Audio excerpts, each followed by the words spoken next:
Hello students, class 11th accountancy unit 3 recording of business transaction में हम journal entry के practical question को solve कर रहे थे और डीके गोयल के बुक से हमने क्वेश्चन नंबर 1 to 21 जर्नल का क्वेश्चन हमने सॉल्व कर लिया है। आज हम स्टार्ट करेंगे आपको क्वेश्चन नंबर 22 से। चलिए स्टार्ट करते हैं हम क्वेश्चन नंबर 22 से। आपको जो है जितना भी आप जर्नल एंट्री बनाओगे वो फॉर्मेट पे बनाओगे और नरेशन के साथ बनाओगे। क्वेश्चन नंबर 22 आपका क्या कहता है वो हम देखते हैं। कहता है prepare journal entry from the transactions given below. तो जो आपका ट्रांजेक्शन दिया हुआ है उससे आपको जर्नल एंट्री बनाना है। ए कहता है क्या, सबसे पहला ट्रांजेक्शन क्या है। पहला ट्रांजेक्शन सबसे पहले आपको कहता है proprietor withdraw for private use ₹10,000 from bank. तो यहाँ पर जो है प्रोप्राइटर यानी जो बिज़नेस का ऑनर है वो 10,000 रुपये निकालता है। बिज़नेस का जो बैंक अकाउंट है या जो बिज़नेस का बैंक बैलेंस है वो कम हो जाता है 10,000 रुपये से। देखिए ये बिज़नेस है और ये बिज़नेस का ऑनर है। ये पैसा निकालता तो बिज़नेस से ही है, लेकिन बिज़नेस का जो बैंक अकाउंट है, बैंक में पैसा जमा है, वहाँ से ये अपने प्राइवेट यूज़ के लिए, अपने पर्सनल यूज़ के लिए, अपने घरेलू इस्तेमाल के लिए क्या करता है, पैसा निकालता है। 10,000 रुपये जो है यहाँ पर वो निकाल लेता है। तो एक तरीके से बिज़नेस से निकाले या बिज़नेस के बैंक बैलेंस जो है, बैंक में पैसा जमा है उससे निकाले। निकाला तो बिज़नेस से ही है ना। अब आपका पैसा आपके जेब में हो या आपका अकाउंट में हो, है तो आपका ही पैसा ना। उसी तरीके से बिजनेस का पैसा बिजनेस में हो या बैंक उसका बैंक में हो, है तो बिजनेस का ही पैसा ना। तो प्रोप्राइटर एक तरीके से बिजनेस से ही विड्रॉ किया है यहाँ पर। कितना, अपने पर्सनल यूज़ के लिए 10,000 रुपये। प्रोप्राइटर अपने पर्सनल यूज़ के लिए कोई भी पैसा अगर निकालता है बिजनेस से, अपने प्राइवेट यूज़ के लिए, पर्सनल यूज़ के लिए, कोई भी घरेलू इस्तेमाल करने के लिए वो निकालता है तो उसे ड्राइंग्स कहा जाता है। क्या कहते हैं, ड्राइंग्स। ड्राइंग्स का क्या मतलब होता है ये भी मैंने आपको बता दिया है कि हम ड्राइंग्स वर्ड का इस्तेमाल क्यों करते हैं।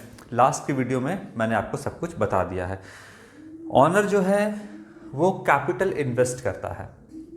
तो जब कैश लगाता है बिजनेस में, या देखो इसको हम समझा देते हैं।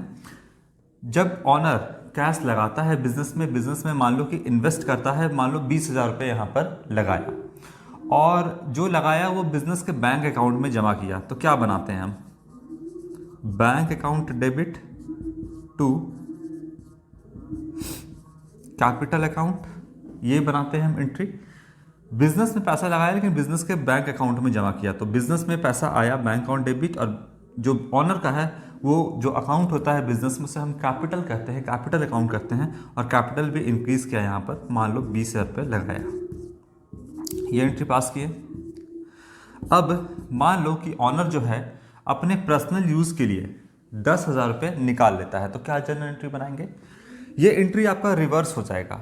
जब लगाया था तो बैंक बैलेंस बढ़ा था बिजनेस का और कैपिटल जो है यहाँ पे क्रेडिट हुआ था जब पैसा इन्वेस्ट किया था। अब जब निकालेगा तो क्या करेंगे,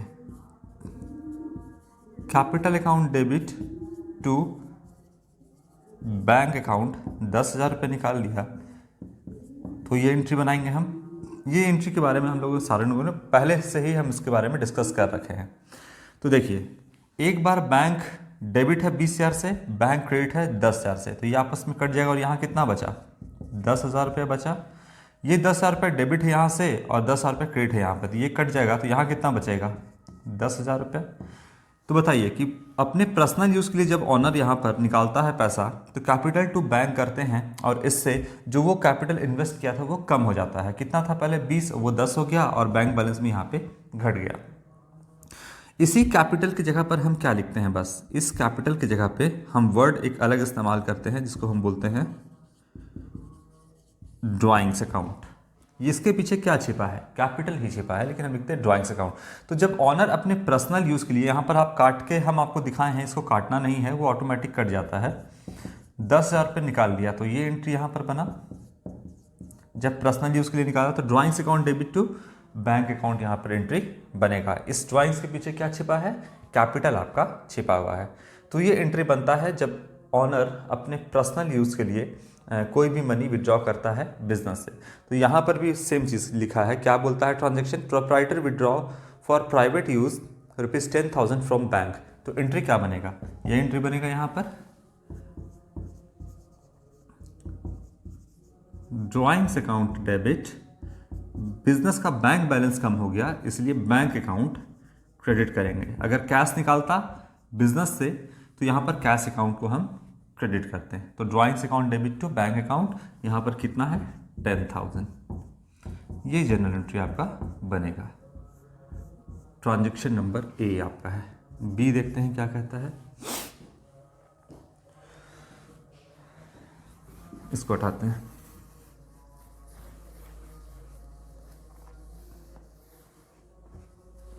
सारे जितना भी जनरल एंट्री बनाना है आपको सारा कंसेप्चुअल बनाना है, कोई भी जनरल एंट्री आपको रटना नहीं है। बी नंबर कहता है goods costing 50,000 were burned by fire.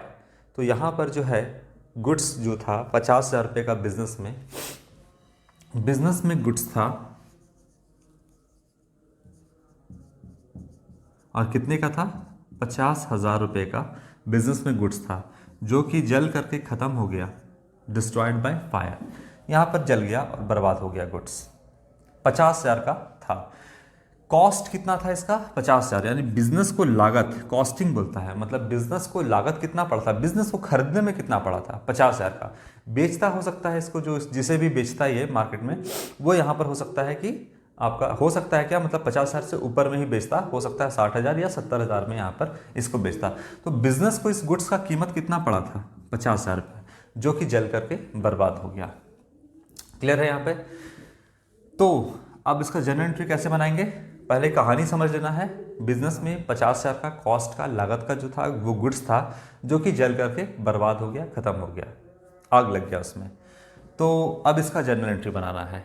सबसे पहले गुड्स बर्बाद हो गया, जल के लॉस हो गया बिजनेस को, कितने का 50,000 का। किसके कारण लॉस हुआ, तो फायर यानी आग लग जाने के कारण बिजनेस को यहाँ पर लॉस हुआ। तो नॉमिनल अकाउंट लॉस हो गया बिजनेस को, तो कहाँ आइएगा, पर्सनल अकाउंट, रियल अकाउंट या नॉमिनल अकाउंट में। आप आ जाइएगा नॉमिनल अकाउंट में। जितना भी एक्सपेंस है, लॉस है, इनकम है और गेन है, वो आपका नॉमिनल अकाउंट के अंदर आता है। तो सबसे पहले नॉमिनल अकाउंट में आइए, देखिए है क्या, तो लॉस है, यहाँ पर लॉस है। तो डेबिट, नियम क्या कहता है, रूल क्या कहता है, debit all expenses and losses. तो जो भी एक्सपेंस है या लॉस है उसको डेबिट कर दिए। तो यहाँ पर हम लॉस को डेबिट करेंगे। तो सबसे पहले लिखते हैं लॉस है, तो डेबिट कर दिए लॉस। लॉस जो है वो किसके कारण से है ये भी तो लिखना होगा ना, क्योंकि अगर हमको नहीं लिखेंगे कि किसके कारण से लॉस है तो फिर पता कैसे चलेगा कि आग लगने के कारण लॉस हुआ है या फिर चोरी होने के कारण लॉस हुआ है, वो नहीं पता चलेगा। तो यहाँ पे लिखना पड़ेगा कि लॉस बाय, किससे लॉस हुआ है, तो आग लगने से हुआ है, तो लॉस बाय फायर, अकाउंट को डेबिट करेंगे। यही अगर हमको यहाँ पर कहता कि चोरी हो गया है 50,000 का सामान, तो क्या लिखते हैं यहाँ पर, लॉस बाय थेफ्ट अकाउंट को डेबिट करते हैं। फिलहाल यहाँ पर हम डेबिट करेंगे लॉस बाय फायर अकाउंट। कितने का लॉस हुआ है 50,000 रुपये का, कर दिए। क्या डिस्ट्रॉयड हुआ है, गुड्स यहाँ पर डिस्ट्रॉय हो गया है। जब बिजनेस ने परचेस किया था तो क्या एंट्री बनाया था, गुड्स जब परचेस किया होगा तो क्या एंट्री बनाया होगा, परचेस अकाउंट डेबिट। अगर कैश में परचेस किया होगा तो कैश अकाउंट क्रेडिट। जब परचेस करने के टाइम डेबिट किया होगा, जब गुड्स बर्बाद हो गया तो यही डेबिट का क्या हो जाएगा, क्रेडिट हो जाएगा। तो यहाँ पर मान लो कि आपने परचेस किया था बिजनेस के लिए 1,00,000 रुपये का, यहाँ पे गुड्स जो है परचेस किया था, 1,00,000 का गुड्स परचेस किया था। 50,000 का सामान जल गया तो 50,000 से परचेस को क्रेडिट कर देंगे यहाँ पर। तो यहाँ पर हम क्या लिख देंगे, परचेज अकाउंट क्रेडिट 50,000 का। क्लियर है बात। अब इन दोनों एंट्री को आप जोड़ करके देखना, आपका क्या कंक्लूजन निकलता है आपको साफ साफ सामने में दिख जाएगा। जब इन दोनों एंट्री को आप जोड़ोगे तो देखो, जोड़कर दिखाते हैं हम आपको। क्या लिखोगे, डेबिट में क्या है, लॉस बाय फायर, तो लिखोगे लॉस बाय फायर अकाउंट 50,000, और क्रेडिट साइड में क्या है 2, परचेज अकाउंट 50,000। 1 लाख से डेबिट है, 1 लाख से परचेज क्रेडिट है। 50,000 से 50,000 कटेगा तो यहाँ पर 1 लाख है तो कितना बचेगा? 50,000 बचेगा। तो देखो 1 लाख का था गुड्स, जिसमें से 50,000 तो डिस्ट्रॉयड हो, तो बचा कितना? 50,000, क्योंकि ये तो पूरा डिस्ट्रॉयड हो गया ना। तो 50,000 का अभी सामान बचा हुआ है, जिसमें से 50,000 का भी लॉस हो गया है। टोटल कैश कितना लगा था? 1 लाख रुपए। तो ये आपका कंक्लूजन में निकलता है। तो इसका एंट्री क्या बनाएंगे? सीधा आपको दिमाग, ये तो आपका पूरा एक्सप्लेनेशन है। इसका एंट्री सिर्फ क्या बनेगा? Loss by fire nominal account के रूल से, और जो परचेस पहले डेबिट था वो परचेस को हम क्या कर देंगे? क्रेडिट कर देंगे। ठीक है, तो ये आपका बनेगा loss by fire to purchase account 50,000। ये बी नंबर। आते हैं ट्रांजैक्शन नंबर सी क्या कहता है।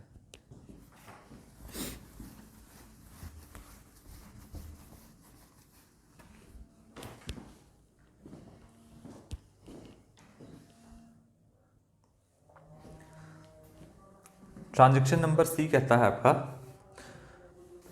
Purchased machinery for cash ₹1,50,000 and paid 2,000 on it's installation. तो बिजनेस ने एक मशीनरी परचेस किया है 1,50,000 का।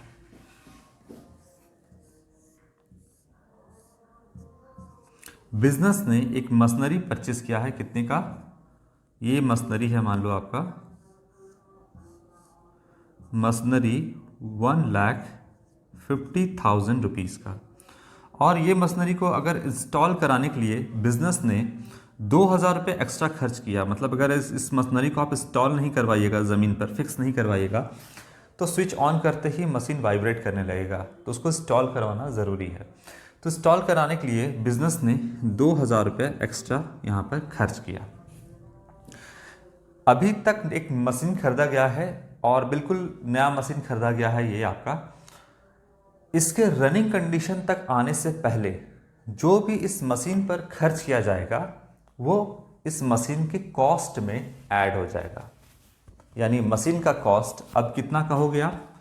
1,50,000 मशीन का कॉस्ट, यानी लागत नहीं है बिजनेस के लिए, बल्कि 2,000 रुपये जो एक्स्ट्रा खर्च किया गया है वो भी इस मशीन के कॉस्ट में ऐड हो जाएगा। और मशीन कितने का परचेस किया गया आप कहोगे? तो 1,52,000 रुपीज़ का बिजनेस ने मशीन परचेस किया है। अगर मान लो कि यह मशीन छोटा मोटा रिपेयर कराने में भी 1,000 रुपये अगर खर्च होता है इस पर, तो वो भी इसके कॉस्ट में ऐड होता। अगर कोई धुलाई वगैरह लगता, कैरेज लगता है कोई यहाँ पर, तो वो भी इसके कॉस्ट में ऐड होता। तो यहाँ पर जो मशीन का कॉस्ट हो गया है वो बिजनेस के लिए 1,52,000 रुपीज़ यहाँ पे इसका कॉस्ट हो गया है। तो बिजनेस ने के पास मशीन आया, एसेट है मशीन।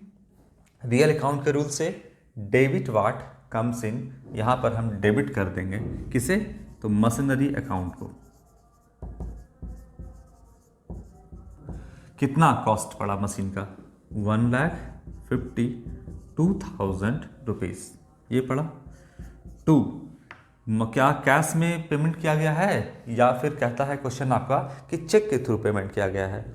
तो यहाँ पर साफ साफ आपका क्वेश्चन कहता है कि purchase machinery for cash, cash में परचेस किया गया है। तो यहाँ पर आप किस चीज़ को क्रेडिट करिएगा? बिजनेस से क्या चला गया? तो मशीन आया, debit watt comes in and cash चला गया, क्रेडिट वाट गोज आउट। कितना गया?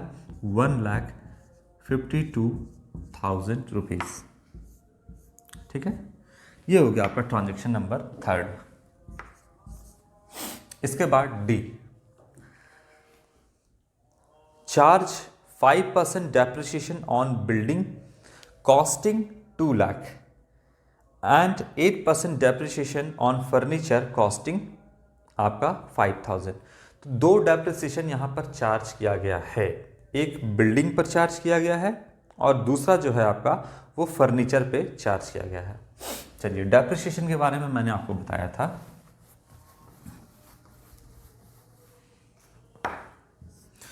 कोई भी फिक्स एसेट लैंड को छोड़ करके, जमीन को छोड़ करके वो डेप्रिसिएट करता है, उसका वैल्यू धीरे धीरे कम होता जाता है। कोई भी फिक्स एसेट, आप एक मोटरसाइकिल खरीद लो, नया नया खरीदे थे मोटरसाइकिल, 1 साल के बाद वो डेप्रिसिएट कर गया, नेचुरल फोर्स उस पर लगा, हवा पानी के कारण वो ख़राब हुआ, जंग लगा, उसके कारण उसका वैल्यू कम हुआ। आप लगातार कंटिन्यूअसली उसका इस्तेमाल कर रहे हो, इससे भी वो क्या हो रहा है, डेप्रिसिएट हो रहा है, उसका वैल्यू कम हो रहा है। तो कोई भी एसेट अगर आप परचेस करते हो, फिक्स्ड एसेट की बात कर रहे हैं, तो वो क्या करेगा, डेप्रिसिएशन, उस पर डेप्रिसिएशन चार्ज होगा, वो धीरे धीरे क्या होगा, डेप्रिसिएट होगा, उसका वैल्यू धीरे धीरे कम होगा। किसको छोड़ करके, लैंड को, यानी ज़मीन को छोड़ करके। लैंड पर कोई भी डेप्रिसिएशन नहीं लगता है, ठीक है। तो बिल्डिंग है और फर्नीचर है।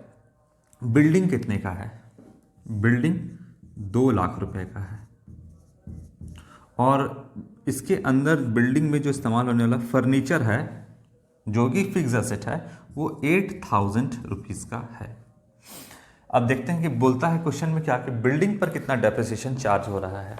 देखते हैं, क्वेश्चन कहता है कि बिल्डिंग पर जो डेप्रिसिएशन है वो 5% है, ठीक है, और डेप्रिसिएशन जो आपका चार्ज होगा फर्नीचर पे वो है आपका 8%। तो 5% हो गया आपका कितना, और 5% और 8% डेप्रिसिएशन। बिल्डिंग पर 5% है, तो 5% कितना होगा, 10,000 रुपीज़ डेप्रिसिएशन होगा, लेस ये है डेप्रिसिएशन, घटाएंगे। तो अब बिल्डिंग का क्या कीमत रह गया, 1,90,000 बिल्डिंग का कीमत रह गया, और 8% जो है, सॉरी, ये हो गया आपका 5%, और ये फर्नीचर पे कितना कहता है आपका 8%, और फर्नीचर है कितने का, फर्नीचर है आपका 5,000 रुपये का। 8,000 का फर्नीचर नहीं है, 5,000 का फर्नीचर है। तो 400 रुपये डेप्रिसिएशन हो जाएगा, लेस डेप्रिसिएशन 400, तो ये कितने का हो गया आपका 4,600 का अब फर्नीचर का कीमत रह गया। तो डेप्रिसिएशन कितना हुआ, फर्नीचर की बात करें तो 400 का, और बिल्डिंग की बात करें तो आपका 10,000 का डेप्रिसिएशन हो गया। डेप्रिसिएशन के बारे में मैंने आपको बताया था कि एक नॉन कैश एक्सपेंस है बिजनेस के लिए। डेप्रिसिएशन 10,000 और यहाँ पर 400 एक नॉन कैश एक्सपेंस है। नॉन कैश एक्सपेंस मतलब बिल्डिंग डेप्रिसिएट किया, ये जो बिल्डिंग है आपका, मान लो जिसके अंदर हम लोग पढ़ते हैं, वो डेप्रिसिएट कर रहा है, लेकिन क्या डेप्रिसिएशन किया, 10,000 से वैल्यू तो कम हो गया, लेकिन क्या पॉकेट से 10,000 रुपये कहीं चला गया। आप ऐसे समझो, आप साइकिल चलाते हो तो साइकिल भी आपका डेप्रिसिएट कर रहा है। मान लो कि साइकिल जो है आपका हर साल 400 रुपये से डेप्रिसिएट कर रहा है, मान लेते हैं 5,000 का साइकिल खरीदा, 400 रुपये से डेप्रिसिएट कर, तो क्या 400 रुपया साइकिल से गिर गया क्या रोड पर, नहीं ना, या आपके पॉकेट से गिर गया, नहीं, साइकिल से 400 रुपये से उसका कीमत तो कम हुआ, लेकिन वो 400 रुपये कहीं पे गिर नहीं गया, बल्कि उसका वैल्यू 400 से कम हो गया। तो कोई भी जो है कैश का आउटफ्लो यहाँ पर नहीं हुआ, कोई भी कैश पॉकेट से या साइकिल से आपका रोड पर नहीं गिर गया, तो वो आपका एक डेप्रिसिएट हो गया, लेकिन वो नॉन कैश एक्सपेंस है। 400 से कम हुआ, लेकिन 400 रुपये कहीं भी निकला नहीं, वो पैसा आपका कहीं गया नहीं, बल्कि उसका वैल्यू कम हुआ। तो इसीलिए इस डेप्रिसिएशन को बोलते हैं non cash expense. Non cash expense है बिजनेस के लिए। डेप्रिसिएशन नॉन कैश एक्सपेंस है, और एक्सपेंस होने के कारण ये कहाँ पर आ जाएगा, आइए पर्सनल रियल नॉमिनल अकाउंट में। तो जो डेप्रिसिएशन है वो आपका आ जाएगा नॉमिनल अकाउंट में। क्या रूल होता है, debit all expenses and losses, credit all income and gain. तो एक्सपेंस होने के कारण डेप्रिसिएशन आ जाएगा नॉमिनल अकाउंट में। नॉमिनल अकाउंट में हो जाएगा डेबिट ऑल एक्सपेंसेस, ये एक्सपेंस है तो हम डेबिट कर देंगे किसको, डेप्रिसिएशन को, क्योंकि ये एक्सपेंस है डेप्रिसिएशन, तो डेबिट कर दिए, debit all expenses nominal account के रूल से। कितना, 10,000 और 400, तो टोटल हो जाएगा आपका 10,400 से हमने डेबिट कर दिया। ये बात तो क्लियर है कि डेप्रिसिएशन को हमने क्या किया, डेबिट कर दिया 10,400 रुपये से। अच्छा, तो अब क्रेडिट क्या होगा, देखिए मैंने आपको रूल बताया था मॉडर्न अप्रोच से, कोई भी एसेट्स की बात करें अगर हम, तो उसका बैलेंस क्या होता है, डेबिट होता है। अगर एसेट बढ़ता है तो डेबिट करते हैं, और घटता है तो क्रेडिट करते हैं। ये रूल हमने पढ़ा है। डेप्रिसिएशन लगाने के कारण 2 लाख का बिल्डिंग अब 1,90,000 का हो गया, तो वैल्यू क्या हुआ, एसेट का वैल्यू कम हुआ, तो क्रेडिट करेंगे। किसका वैल्यू कम हुआ, बिल्डिंग का यहाँ पर वैल्यू कम हुआ तो हम बिल्डिंग को यहाँ पर क्रेडिट कर देंगे, बिल्डिंग अकाउंट क्रेडिट। वैल्यू कितने से कम हुआ, जितना से कम हुआ 10,000 से कम हुआ तो यहाँ पर हम 10,000 को क्रेडिट करेंगे। बिल्डिंग यानी एसेट का वैल्यू कितने से कम हुआ, 10,000 से कम हुआ तो 10,000 को क्रेडिट करेंगे, ना ही 2 लाख कम करेंगे और ना ही 1,90,000 यहाँ पे लिखेंगे। जितना से कम हुआ 10,000 से कम हुआ तो वो 10,000 हम यहाँ पे लिखेंगे। ठीक है। दूसरा एसेट क्या है, फर्नीचर है। एसेट का वैल्यू डिक्रीज किया है तो क्रेडिट करेंगे। कितने से डिक्रीज किया है, 400 रुपये से। किसका, एसेट का। कौन सा एसेट, तो फर्नीचर लिखेंगे, फर्नीचर अकाउंट क्रेडिट कितने से, 400 रुपये से। तो ये आपका जर्नल एंट्री बनेगा इस तरीके से। डेप्रिसिएशन अकाउंट डेबिट कर देंगे 10,400 रुपये से और यहाँ पर बिल्डिंग अकाउंट क्रेडिट करेंगे 10,000 से और फर्नीचर क्रेडिट करेंगे 400 रुपये से। क्लियर है, रूल के साथ हम आपको बता दिए। ई नंबर ट्रांजेक्शन अब क्या कहता है, ई कहता है प्रीपेड सैलरी 2,000 रुपीज़। ठीक है, प्रीपेड सैलरी। जब बिजनेस, अब यहाँ पर आपको समझाते हैं कि बिजनेस जो है, बिजनेस जो सैलरी देता है, सैलरी है, वेजेस है, अपने एम्प्लॉय को सैलरी देता है बिजनेस, तो वो बिजनेस के लिए एक्सपेंस है। और एक्सपेंस है तो यहाँ पर जर्नल एंट्री क्या बनेगा, बनेगा यहाँ पर जर्नल एंट्री, अभी जो ई नंबर का जर्नल एंट्री है आपका प्रीपेड सैलरी 2,000 रुपीज़, वो हम नहीं बना रहे हैं। पहले हम इसका कंसेप्ट समझा रहे हैं आपको। बिजनेस के लिए एक्सपेंस है तो क्या बोलेगा, सैलरी अकाउंट डेबिट। अगर कैश में पेड कर रहे हैं तो कैश अकाउंट क्रेडिट। मान लो 10,000 रुपये का है सैलरी पे करना, ये बिजनेस के लिए एक्सपेंस है। प्रीपेड कर रहा है बिजनेस, यानी अभी तक वर्कर ने जो है, वर्कर या कह सकते हैं हम यहाँ पर जो एम्प्लॉय बिजनेस में काम कर रहा है उसको हम एडवांस सैलरी 2,000 रुपये दिए हैं। ये तो सैलरी एक्सपेंस है आपका 10,000 रुपये और यहाँ पर हम प्रीपेड कर रहे हैं, यानी पहले ही हम उसको कितना पे कर रहे हैं, 2,000 रुपये यहाँ पर एक्स्ट्रा में पेमेंट कर रहे हैं।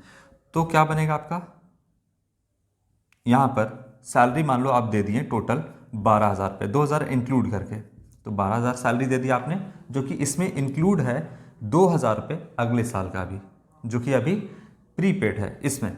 तो एक्सपेंस तो हो गया आपका, लेकिन यहाँ पे एक एंट्री जाएगा प्रीपेड एक्सपेंस अकाउंट डेबिट और यहाँ पर 2 लिखेंगे हम सैलरी। क्यों, इसमें से 2,000 रुपये नेक्स्ट ईयर का है, एडवांस के तौर पे पे किए हैं। तो ये प्रीपेड सैलरी एक एसेट है और एसेट बढ़ता है तो क्या करेंगे, डेबिट करेंगे। तो 2,000 डेबिट कर दिए और सैलरी को यहाँ पे क्रेडिट कर दिए कितने से, 2,000 रुपये से। अब देखो, अगर इन दोनों एंट्री को जोड़ दीजिएगा तो क्या बनेगा आपका, salary account debit 12,000 to cash account 12,000। Prepaid salary या प्रीपेड एक्सपेंस बोलो, यहाँ पर कितना है 2,000 और यहाँ पर 2 सैलरी कितना है 2,000। दोनों एंट्री को हम यहाँ पर जोड़ दिए हैं एक साथ। तो क्या बनेगा, यहाँ पर प्रीपेड एक्सपेंस की जगह एक्सपेंस के तौर पर सैलरी है तो यहाँ पे आप सैलरी लिख लेना, सैलरी सैलरी, प्रीपेड सैलरी है तो सैलरी लिख लेना। अब देखो 2,000 सैलरी है, 2,000 सैलरी से 2,000 यहाँ पे कट जाएगा, तो सैलरी एक्सपेंस कितना है इस साल के लिए 2,000 रुपये और यहाँ पर कैश कितना गया 12,000, तो 12,000 से कैश क्रेडिट है। सैलरी जो है यहाँ पर वो कितने से है, एक्सपेंस इस साल का 10,000 रुपये और प्रीपेड जो किया वो कितना है 2 साल। तो डेबिट साइड में आप दिख रहा होगा 12,000 से डेबिट है और क्रेडिट साइड में 12,000 से क्रेडिट है। तो बिजनेस से पैसा 12,000 रुपये गया, जिसमें से 10,000 रुपया तो इस साल का एक्सपेंस है और ये जो है एसेट के तौर पे प्रीपेड सैलरी अगले साल का है जो एडवांस के तौर पे बिजनेस ने पे किया है, यानी अगले साल बिजनेस को 2,000 रुपये एक्स्ट्रा पे नहीं करना पड़ेगा। क्लियर है। तो यहाँ पर आपको जो एंट्री बनेगा वो कौन सा एंट्री बनेगा, ये वाला एंट्री बनेगा, prepaid salary account debit to salary account, यही एंट्री आपका बनेगा। इसको हटाते हैं हम। बिजनेस के लिए 2,000 रुपये एक्स्ट्रा पेड कर दिए, प्रीपेड सैलरी एक्स्ट्रा पे कर दिया कितना 2,000 रुपये, तो ये प्रीपेड सैलरी एसेट है, और एसेट है तो क्या होगा, डेबिट होगा, क्योंकि एसेट बढ़ रहा है। और क्या करेंगे हम क्रेडिट, तो सैलरी अकाउंट 2000 रुपये क्रेडिट करेंगे। ये आपका जनरल एंट्री बनेगा। एफ नंबर ट्रांजेक्शन, अब देखते हैं क्या कहता है। लास्ट आपका ये ट्रांजेक्शन क्वेश्चन नंबर 22 का। Kapil who owed us 20,000 become insolvent and nothing is recovered या nothing is received from his state. तो यहाँ पर कपिल था जो कि बिजनेस का एक डेटर था। ओड अस का मतलब हो गया यहाँ पर कपिल को देना था कितना, कपिल को देना था बिजनेस को, कपिल को बिजनेस को देना था 20,000 रुपया। और ये हो गया इंसॉल्वेंट, मतलब दिवालिया, ये हाथ खड़ा कर दिया, मेरे पास कोई पैसा नहीं है, हम बिजनेस को पैसा 20,000 रुपये नहीं लौटा सकते हैं।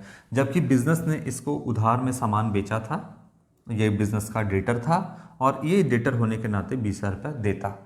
लेकिन ये बोला कि अब मेरे पास पैसा नहीं है, इंसॉल्वेंट है, हम दिवालिया हो गए हैं, मेरे पास 1 रुपया नहीं है, हम कुछ भी नहीं दे पाएंगे।